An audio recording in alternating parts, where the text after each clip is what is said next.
కాశీపట్టణంలో వారాహి దేవత ఇప్పుడు కూడా చీకటి పడగానే కాశీపట్టణం అంతా తిరుగుతుంది. చీకటి పడగానే గుళ్ళోకి వెళ్ళిపోయి తలుపులు వేసేసుకుంటుంది.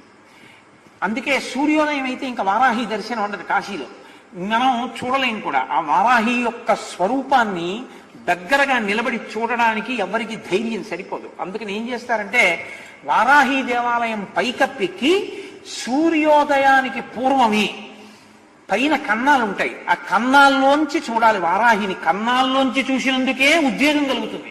అలా ఉంటుంది ఆవిడ స్వరూపం. లలితా సహస్రంలో చెప్తారే గండనాయకి, ఆవిడ సర్వసైన్యాధ్యక్షురాలు లలితాదేవికి. ఆ వారాహి ఇప్పటికీ కాశీలో తిరుగుతుంది. రాత్రి వేళ లోపలికి వెళ్ళిపోతుంది, తెల్లవారుతుండగా లోపలికి వెళుతుంది. లోపలికి వెళుతుండగానే చీకట్లోనే అర్చకులు అర్చన చేసేసి తలుపులేసి వెళ్ళిపోతారు. ఎవరైనా చూసేవాళ్ళు ఉంటే పైనుంచోసారి లోపలికి చూసి వెళ్ళిపోతారు అంతే.